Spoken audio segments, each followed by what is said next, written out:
pessoal, tudo bem? Eu venho trazer uma série de perguntas para que vocês reflitam sobre a realidade da empresa de vocês.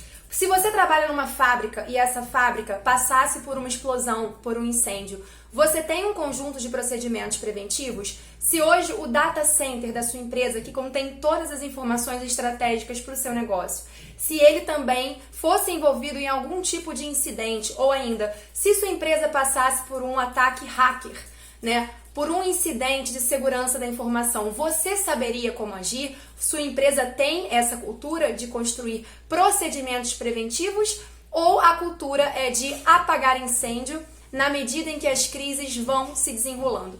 Por que eu digo isso? Porque não basta a gente estar no mercado e estar atento às tendências. É fundamental que as grandes empresas tenham um olhar mais atento e cuidadoso para tudo aquilo que possa representar um risco para o seu maior ativo, que é a reputação. Nós vivemos na era da transparência, nós temos cada vez mais consumidores conectados e antenados, ligados às empresas, tanto pelo que elas sabem na imprensa, quanto também não só pelo que a empresa diz, mas também pelo que outras pessoas compartilham nas redes sociais. Então, para não ser pego de surpresa, você precisa sim investir no mapeamento de riscos e na construção de uma cultura preventiva. Muitas vezes a gente pensa, não, isso é pensar no pior, pensar no risco é pensar no que pode dar errado. Você está jogando o projeto para baixo. Não se trata de jogar o projeto para baixo, não se trata de querer que coisas erradas aconteçam. Muito pelo contrário.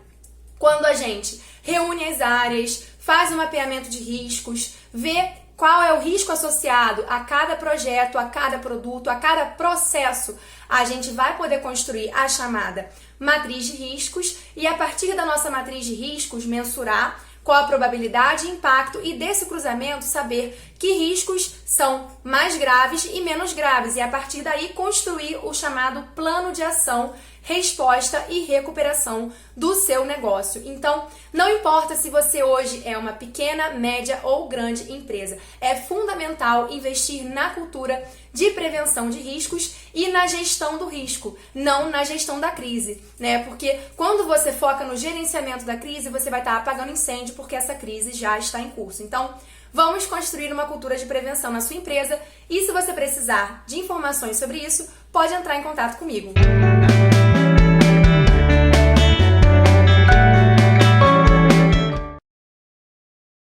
Como construir uma cultura de prevenção se os meus líderes não têm consciência disso?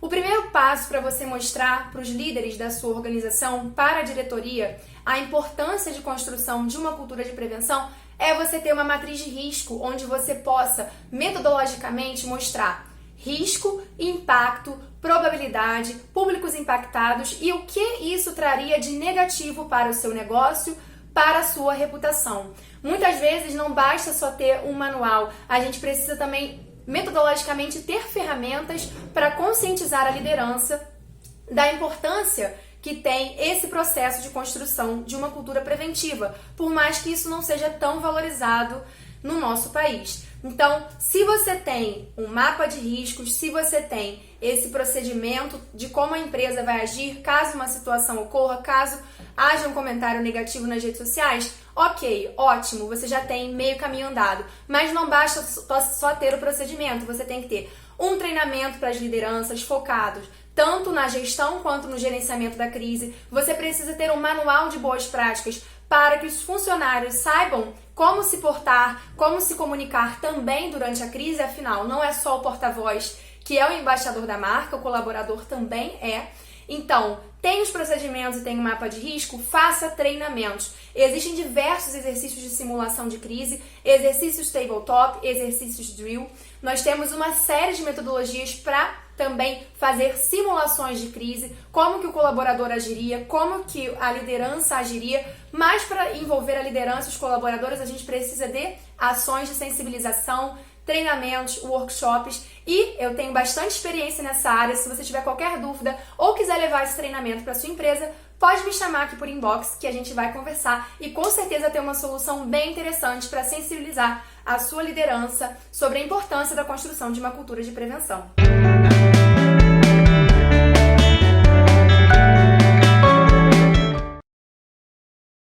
A empresa precisa precisa ter do ponto de vista de comunicação para estar preparada para uma possível crise? Bom, primeiro, como eu falei nas dicas anteriores, o mapeamento dos riscos e a construção desse mapa de risco. Do mapa de risco, a gente vai conhecer quais são os temas mais sensíveis, a probabilidade e impacto que determinada crise pode trazer para o seu negócio. E aí, conhecendo o que é mais crítico, o que tem mais severidade, a gente cria um plano de ação, um plano de resposta e também um plano de recuperação e continuidade dos negócios. Primeiro passo dado, construímos a matriz de riscos e o plano de respostas e recuperação. Tudo isso na fase da prevenção, ou seja, antes que a crise ocorra. Mas não adianta a gente só ter matrizes e todos esses planos que eu falei. A gente precisa ter um manual de crise. O que tem, Isabela, no manual de crise? Bom, no manual de crise a gente apresenta para os colaboradores o conceito de crise, os tipos de crise, o que representa a crise para sua empresa, para o seu negócio, quais os impactos que cada tipo de crise pode trazer, quais são os mais severos e que podem trazer até uma paralisação das operações, quais são os menos severos e mais raros que até podem ser apenas mitigados e vão ter um impacto quase nulo. Então, nesse material que eu chamo de Manual Corporativo de Prevenção de Crises, nós temos conceitos, nós temos as matrizes, nós temos o plano de primeira hora, né? Quais são os primeiros passos dessa primeira hora quando uma crise é acionada. Nós temos um outro ponto muito importante, que é a composição do comitê de crises, que geralmente envolve a alta liderança, presidência, jurídico, financeiro, operações, RH e também o gestor da área de comunicação. Isso vai variar de acordo com cada empresa. Também é muito importante envolver jurídico e compliance. Então, cada empresa vai ter a estrutura do seu comitê de crise de acordo com o seu organograma.